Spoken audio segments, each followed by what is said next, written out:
मैं सावरकर दर्शन प्रतिष्ठान के मित्रों का अभिनंदन करता हूं कि आपने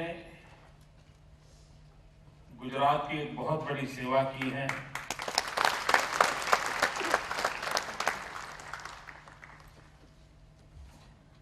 और गुजरात के इस विरासत में एक नया आयाम इस डीवीडी के माध्यम से जुड़ेगा।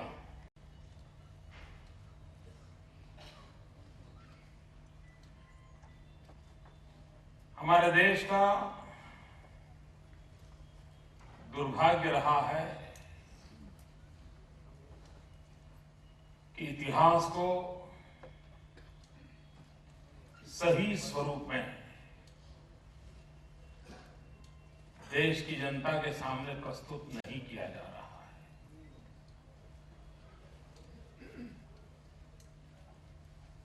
कुछ लोगों ने तय करके लिए रखा है कि भारत की इस महान विरासत को उसके सही स्वरूप में लोगों तक जाने ही न दिया जाए। और उसके पीछे दो प्रमुख कारण हैं। एक वर्ग ऐसा है जो आज भी गुलामी की मानसिकता से उभर नहीं पाया है, और दूसरा वो वर्ग है जिनके लिए हिंदुस्तान सिर्फ जमीन का टुकड़ा है। उनके लिए देश 1947 में ही पैदा हुआ है। और ऐसे लोगों ने इरादतन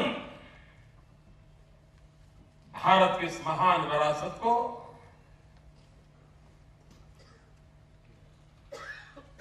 जितना हो सके उतना नुकसान करने की कोशिश की है। लेकिन इन सब के लाख कोशिशों के बावजूद भी सत्य तो कभी न कभी दिए की तरह प्रकाशित होकर ही रहता है, और हो रहा है और आगे भी होने वाला है। हमारे देश में कई महापुरुष ऐसे हैं जिनका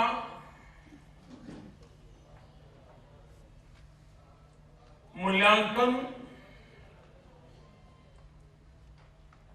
अनुचित हुआ है। उनको विवादों के घेरे में डाला गया है। उनकी हर बात को अपने एक सीमित दायरे में देख करके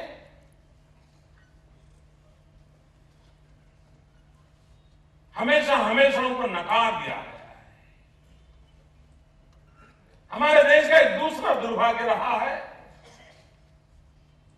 कि इस देश के कई महापुरुषों ने अस्पृश्यता को खत्म करने के लिए अपना जीवन खपा दिया। लेकिन दुर्भाग्य से राजनीतिक अस्पृश्यता को अधिक बल देते गए, और ये राजनीतिक अस्पृश्यता के शिकार होने वालों में वीर सावरकर जी का नाम प्रमुख है।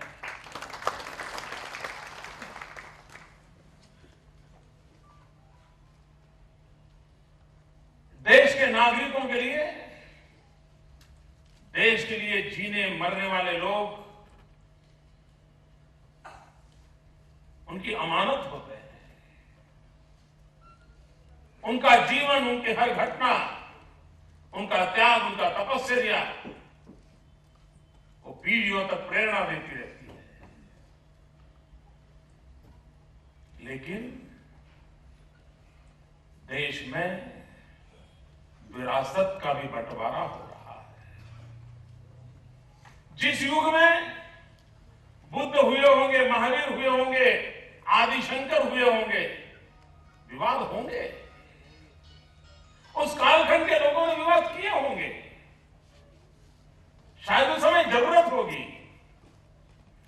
आज हर किसी को बुद्ध भी अपना लगता है, महावीर भी अपना लगता है, आदि शंकर भी अपने लगते हैं। उस कालखंड में हुआ होगा। उस समय के अंदर विचार भेद हो सकते हैं, लेकिन विरासत में विचार भेद को तवज्जो देकर के ऐसे जीवनों को नकार देना भावी पीढ़ी को कभी प्रेरणा नहीं देता है।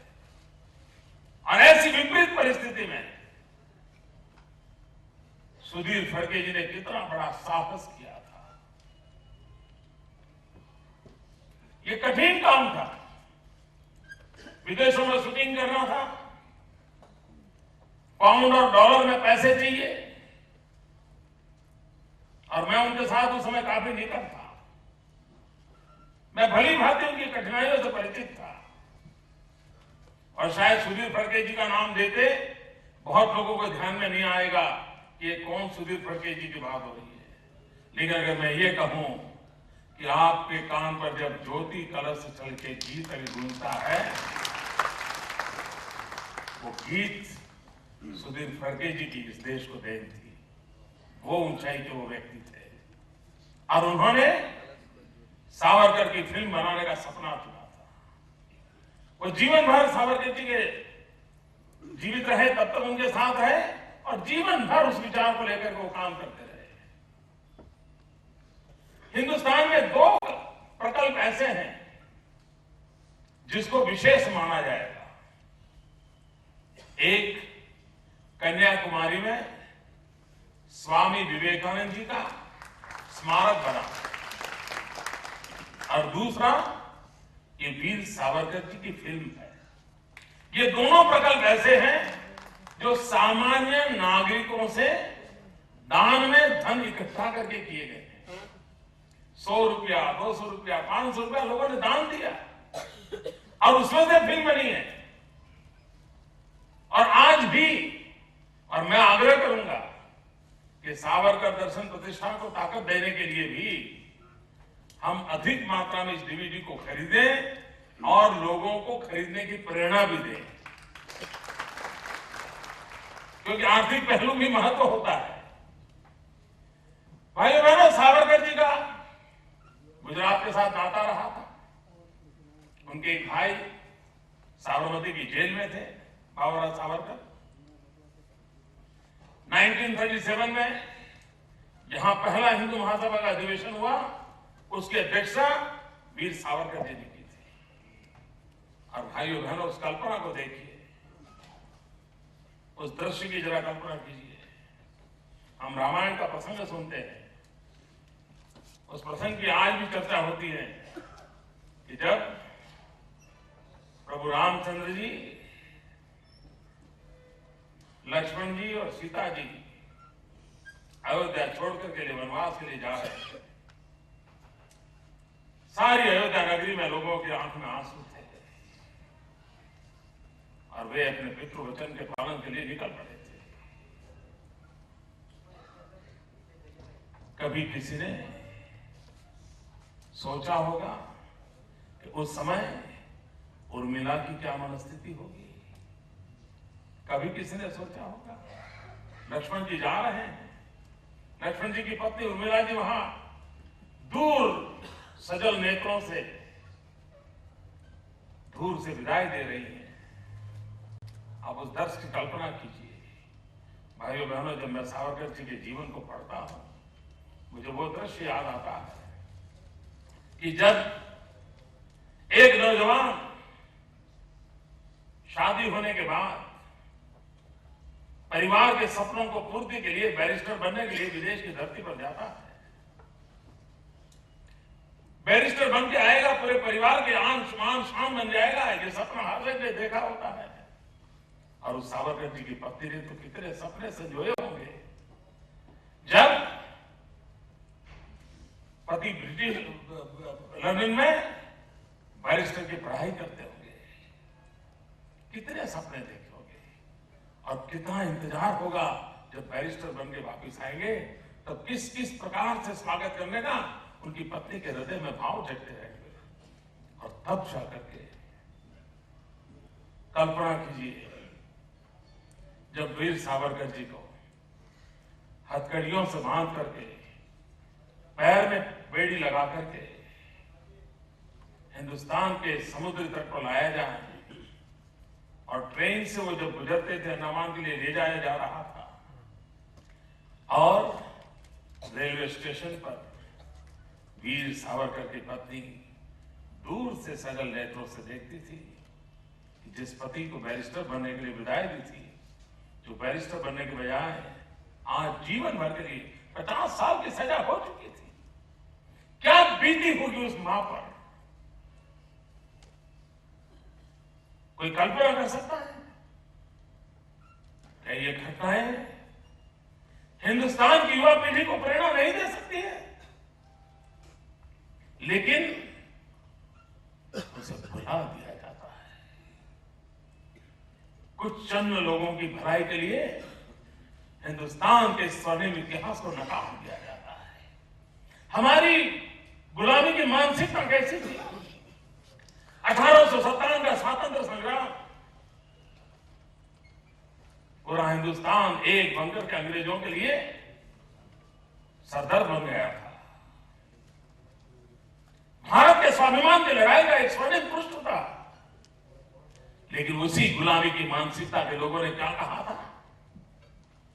और आज भी कुछ लोग गलती से भी बोल देते हैं 1857 में बढ़ो,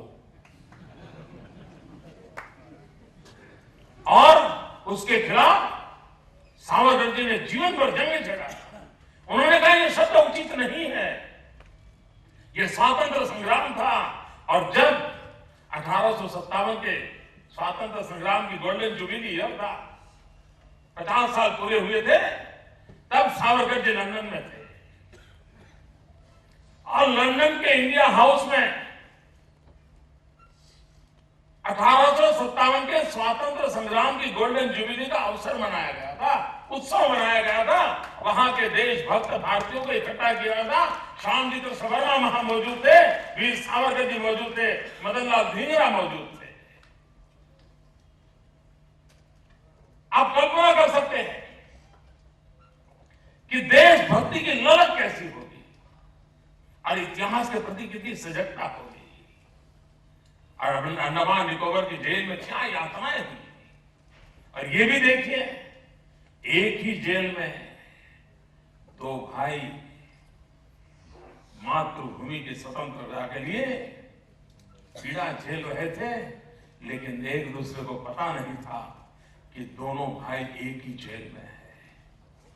मिलने तक नहीं दिया जाता था। कितना जुल्म रहा होगा। और ऐसे समय भी एक जुझारू मन, देशभक्ति में डूबा हुआ मन कभी भी अपने आप को झुकाने के लिए तैयार नहीं था। लिखने के लिए कुछ नहीं था। अंडमान निकोबार की वो 6x6 की कोठड़ी, उसकी दीवारों पर सावरकर जी नित्य नई कविताएं लिखते थे, उसको मुखपाठ करते थे। 10,000 से ज्यादा पंक्तियां उन्होंने लिखी दीवार पर। तो आज भी उत्तम साहित्य के रूप में माना जाता है। क्या ताकत होगी उस व्यक्ति के अंदर, क्या सामर्थ्य होगा उस व्यक्ति के अंदर।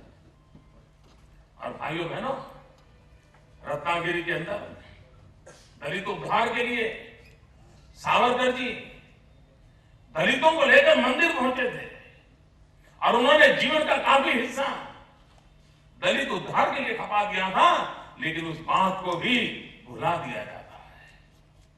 1938 में सावरकर जी बड़ौदा आए थे। माणिकराव का अखाड़ा, वहीं पर सावरकर जी का सार्वजनिक भाषण था।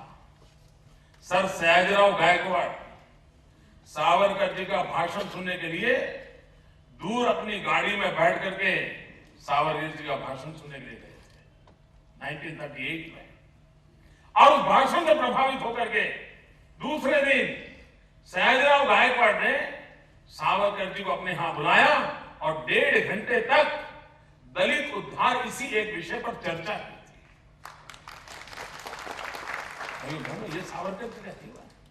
आज भी सावरकर जी के किसी भी विषय को पढ़ेंगे, आपको पता चलेगा हम जो आज हिंदुस्तान में जितनी कठिनाइयां झेल रहे हैं ना, उनको उस समय दिखती थी कि ये ऐसा करेंगे तो ऐसा होने वाला है, ऐसा करेंगे तो ऐसा होने वाला है। भाइयों बहनों, जब तक कांग्रेस का जन्म नहीं हुआ था,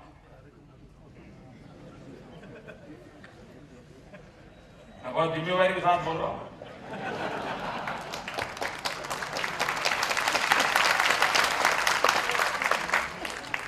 जब तक कांग्रेस का जन्म नहीं हुआ था, इस देश का हिंदू और मुसलमान कंधे से कंधा मिला करके अंग्रेज सल्तनत के खिलाफ लड़ता था। इतिहास गवाह है 1957 का स्वातंत्र संग्राम, 1857 का स्वातंत्र संग्राम, 1857 का स्वातंत्र संग्राम पूरे हिंदुस्तान में हिंदू मुसलमान एकता के साथ वो लड़ा गया जंग था, और वो लड़ा गया आखिरी जंग था, क्योंकि उसके बाद कांग्रेस का जन्म हुआ। और तब से लेकर आज तक जो कथा चल रही है, हम भली भांति जानते हैं जिम्मेवार कौन है। जब तक उनका जन्म नहीं हुआ था, ये रोग हमारे देश में नहीं आया था। ये रोग कांग्रेस के जन्म होने के बाद आया। भाइयों बहनों, सावरकर जी ने इस देश को बहुत कुछ दिया है, लेकिन हम लोग उन्हें कुछ नहीं दे पाए। इससे बड़ा दुर्भाग्य क्या हो सकता है। आज हम जो स्वतंत्रता का सांस ले रहे हैं, उसके पीछे सावरकर जी का बलिदान है, ऐसे महापुरुषों का बलिदान। लोकमान्य तिलक जी ने श्यामजी कृष्ण वर्मा को चिट्ठी लिखी थी कि मैं इस नौजवान को भेजना चाहता हूं, आप उनकी शिक्षा दीक्षा स्कॉलरशिप की कुछ व्यवस्था करें। और श्यामजी कृष्ण वर्मा का एक नियम रहता था कि हिंदुस्तान से ऐसे जो ब्राइट नौजवान थे, उनको वो स्कॉलरशिप देकर के लंदन बुलाते थे, और वो अधिक अच्छी पढ़ाई करें उसके लिए उनकी मदद करते थे। लेकिन एक नियम रखते थे कि ये पढ़ने के बाद कभी भी अंग्रेजों की सेवा नहीं करेगा। ये नियम रहता, उनकी नौकरी नहीं करेगा। और उस समय में, और अंग्रेजों की नाक के नीचे लंदन में ऐसा नियम बनाने वाला कितना ही ताकत रखता होगा, तब जाके ऐसा नियम बनाता होगा। और वो नौजवान आजादी जंग का सैनिक बनेगा। और लोकमान्य तिलक जी के कहने पर सावरकर जी को श्यामजी कृष्ण वर्मा जी ने मदद की। श्यामजी कृष्ण वर्मा ने लंदन में इंडिया हाउस बनाया, जो इंडिया हाउस अंग्रेजों की नाक के नीचे आजादी के आंदोलन का एक सबसे बड़ा तीर्थ क्षेत्र बन गया था। और देश के इतिहास को कैसे भुला दिया जाता है, उसका एक दूसरा उदाहरण श्यामजी कृष्ण वर्मा। जीवन भर स्वतंत्र सेनानियों को, सशस्त्र क्रांतिकारों को मदद करना, प्रेरणा देना, बल देना, यही उनका काम रहता था। वही तो श्यामजी कृष्ण वर्मा थे जिन्होंने मदनलाल धिंगरा से कहा था कि आप कर्नल वाईपी का हिसाब चुकता करो। और वही इंडिया हाउस में कर्नल वाई को मारने का काम मदनलाल धिंगरा ने किया। फांसी पे चल गए। यह ताकत श्यामजी कृष्ण वर्मा की। वो श्यामजी कृष्ण वर्मा 1930 में उनका स्वर्गवास हुआ, और वो लिख करके गए थे कि मेरे मरने के बाद मेरे अस्थि संभाल के रखे जाए। मैं जीते जी तो स्वतंत्र भारत के दर्शन नहीं कर पाया हूं, मैं जीते जी स्वतंत्र भारत की उस हवा का झोंका मेरे तक नहीं पहुंचा है, लेकिन मेरे मरने के बाद जब हिंदुस्तान स्वतंत्र हो, तब मेरे अस्थि उस स्वतंत्र भारत की धरती पर ले जाए जाए। ये इच्छा श्यामजी कृष्ण वर्मा ने 1930 में व्यक्त की थी। 30 में उनका स्वर्गवास हुआ। देश की आजादी के लिए जीने वाले इस व्यक्ति की कथा देखिए। 1946 15 अगस्त के दिन हिंदुस्तान का तिरंगा झंडा फहराने के बाद 16 अगस्त को पंडित नेहरू का पहला काम यह होना चाहिए था कि एक प्रतिनिधि मंडल को वो भेज देते विदेश और श्याम जी कृष्ण वर्मा की अस्थि लेकर के हिंदुस्तान आते और उस वीर पुरुष को सच्ची श्रद्धांजलि देते हैं। नहीं किया। इतना ही नहीं, 73 साल तक 73 इयर्स ये अस्थि जिनेवा में इंतजार करते रहे कि कोई भारत मां का लाल आएगा और मेरे अस्थि स्वतंत्र हिंदुस्तान में ले जाएगा। भाइयों बहनों, आपके आशीर्वाद से वो सौभाग्य मुझे मिला।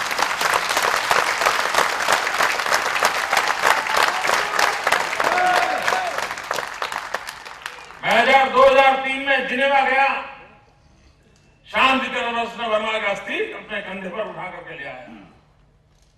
और आज मैं आपसे आग्रह करता हूं, समय निकाल करके कच्छ जाइए, कच्छ में श्याम जी कृष्ण वर्मा के जन्म स्थान मांडवी जाइए।